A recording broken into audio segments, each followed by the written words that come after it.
Deer বন্ধুরা, আমরা যারা বিভিন্ন অ্যাডমিনিস্ট্রেটিভ অফিসে চাকরি করি, তারা হয়তো বিভিন্ন রকম অ্যাক্টিভিটি যেমন স্বচ্ছ ভারত মিশন, ক্লিনলিনেস ড্রাইভ, স্বচ্ছতাই সেবা এইরকম টাইপের বিভিন্ন সময় ড্রাইভ করি বা যারা স্কুলে পড়াশোনা করেন বা স্কুল কলেজে তারা দেখবেন এইরকম ড্রাইভ করে থাকেন।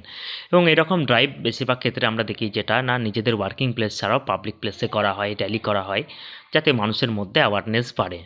But what is the rational behind this such activity? তো আমরা জানি যে নোংরা জিনিসপত্র থেকে বিভিন্ন রকম রোগ ছড়ায়। নোংরা জিনিসপত্র বিভিন্ন ভাইরাস, ব্যাকটেরিয়া বা ফাঞ্জাইকে হারবার করে এবং সেখান থেকে বিভিন্ন রকম ভাইরাস, ব্যাকটেরিয়া স্প্রেড করে। যেমন অনেক ডিজিজ যেটা ম্যালেরিয়া, ডেঙ্গু বা বিভিন্ন রকম ফ্লাই যারা বিভিন্ন নোংরা জায়গায় বসে আবার খাবারে বসলে সেটা খাবারকে খারাপ করে এবং তার ফলে ডিজিজ ঘটার চান্স ঘটে। এবং আমরা ইন্ডিয়াকে নিয়ে অনেক সময় নেগেটিভ ক্রিটিসাইজ হতে দেখা যায় ফরেন মিডিয়া আউটলেটেও।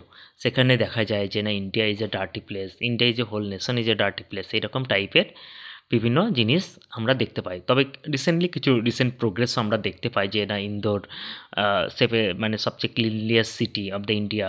তো অনেকটা আমরা সফল হয়েছি আম, এই ক্লিনলিনেসে। তবুও অ্যাজ এ ওভারঅল আমরা যদি দেখি ইন্ডিয়া, তাহলে দেখা যায় না অনেকটা এখনও দূষণ আছে। মানে পাবলিক প্লেসে আমরা হয়তো জিনিসপত্র ফেলে দিলাম, নোংরা ফেলে দিলাম, অথবা সুয়েজ সিস্টেমগুলোকে আমরা ব্লক করে দিলাম বিভিন্ন রকম প্লাস্টিক বা আদার্স কিছু ফেলে। তো এই জিনিসগুলো আমরা দেখতে পাই, কিন্তু এই জন্য বিভিন্ন সময় ক্রিটিসাইজও হয়। কিন্তু এটা নয় যে আমরা এখন খুবই নোংরা আছি, এটাও না। একটা সময় যদি দেখা যায় না প্রায় সব দেশই এরকম নোংরা ছিল। অ্যাজ এক্সাম্পল যদি আমি লন্ডনের কথা বলি, যে লন্ডন 1800 সালে বা 1850, 1840 বা 1860-এর দিকে এতটাই নোংরা ছিল যে লন্ডনের প্রত্যেকটা রাস্তাঘাট থেকে শুরু করে সমস্ত কিছু একটা খোঁয়াড়ের মতো ছিল, গরুর খোঁয়াড় বা বিভিন্ন পশু, গবাদি পশু যেখানে থাকে দেখবেন সেটা তাকে খোঁয়াড় বলা হয়, সেটা খুবই নোংরা থাকে। তো overall as a London whole city was such a dirty place ছিল। কিন্তু আমরা যদি দেখি যে বিভিন্ন সময় লন্ডনে very very great cholera epidemic হয়েছে, প্লেগ এপিডেমিক হয়েছে, বিভিন্ন কিছু এরকম হয়েছে লন্ডনে। এইবার লন্ডন কীভাবে আস্তে আস্তে ক্লিন সিটি হলো না, তখন একটা টাইম ছিল না যেটা হচ্ছে মিয়াজমা থিওরি। অ্যাকচুয়ালি আমরা তখন humoral medicine and miasma theory, germ থিওরির আগে এই থিওরিটা ছিল, যে কোনো দূষিত ব্যাড এয়ার থেকেই সব ডিজিজ স্প্রেড হয়।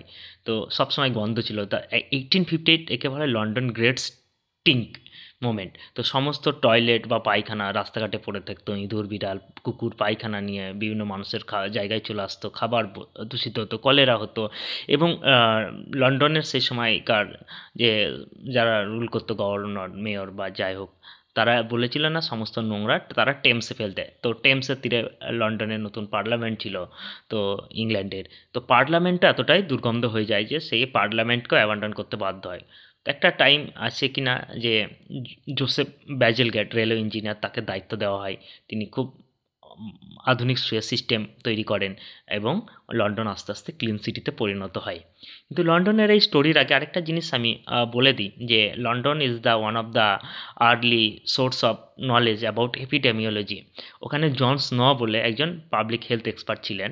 আজকে যেটা আমরা বিভিন্ন নোংরা জিনিস থেকে ডিজিজ হয় বা বিভিন্ন খাবার, ক্লিনলিনেস, মস্কিটো, বিভিন্ন জিনিস বা জল টল থেকে এই ডিজিজগুলোকে অ্যাকচুয়ালি পাবলিক হেলথ ডিজিজ বলা হয়, মানে পাবলিক হেলথের প্রবলেম। তো আমরা জন স্নো বলে একজন ছিলেন, তিনি লন্ডনের কলেরা আউটব্রেককে তিনি ম্যাপিং করছিলেন। ম্যাপিং বলতে গেলে তিনি গ্রাফে রিপ্রেজেন্ট করছিলেন যে কোথায় থেকে কত সংখ্যক কলেরা আউটব্রেক হয়। এবং তিনি দেখেন যে তার ওই ডায়াগ্রামে কিছু জায়গা হটস্পট আছে এবং তিনি হটস্পটগুলোকে আইডেন্টিফাই করেন, কারণ তখনও জার্ম থিওরি হয়নি। জার্ম থিওরি মানে কি না ভাইরাস বা ব্যাকটেরিয়া যে ডিজিজ স্প্রেড করে সেই কনসেপ্টটা ছিল না, তখন ছিল মিয়াজমা থিওরি এবং হিউমারাল মেডিসিন। তো হিউমারাল মেডিসিনের কারণেও আমরা অনেক সময় দেখতে চাই যে বিভিন্ন গ্রেট লোক তারা সিগারেট বা হুক্কা নিয়ে ছবি দিচ্ছে।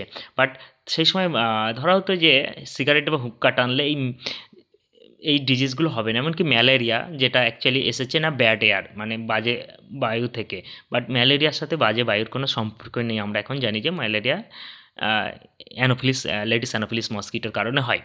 তো এই হুক্কা বা সিগারেট টানতো মানুষ, ভাবতো তখন যে গ্রেট গ্রেট সায়েন্টিস্টকে আমরা দেখবো, গ্রেট গ্রেট এক্সপার্টকে দেখবো হুক্কা সায়েন্টিস্ট হুক্কা টেনে বা সিগারেট টেনে ভিডিও।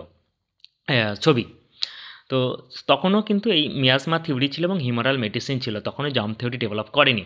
তো জন স্নো কী করেছে না, তিনি হটস্পটগুলোকে যখন ম্যাপে মার্কিং করছিলেন, তো তিনি ব্রড স্ট্রিট পাম্পের কাছে দেখেন যে সবথেকে বেশি একটা হটস্পট, এবং এই ব্রড স্ট্রিট পাম্প থেকে যে জল বেরোতো সেখান থেকেই কলেরা যে ব্যাকটেরিয়া বেশি পাওয়া যেত।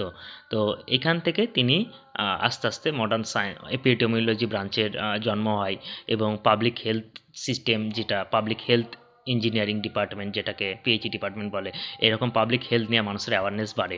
তো একদিক থেকে লন্ডন যেমন খুবই দূষিত শহর ছিল একটা সময়, তেমনি অনেক নলেজ দিয়েছে, অনেক মডার্ন এপিডেমিওলজি বা পাবলিক হেলথ সায়েন্সের ডেভেলপমেন্ট হয়েছে। ঠিক এখন লন্ডন ক্লিন শহর, কিন্তু আমরা তো এখন অনেকটাই জানি যে এইসব নোংরা জিনিস থেকে ডিজিজ হতে পারে। তো আমাদের এখন আর সেই নলেজ, ল্যাক অফ নলেজ ব্যাপারটা নেই, বাট আমাদের ইচ্ছাটা লাগবে, পাবলিক কোঅপারেশন লাগবে, নিজেদের মধ্যে কোঅপারেশন লাগবে, সহযোগিতা লাগবে, এবং নিজেদেরও চেষ্টা করতে হবে যে বিভিন্ন জায়গাটাকে নোংরা না করা হয়। তো এটাই বন্ধুরা, এটা বললাম।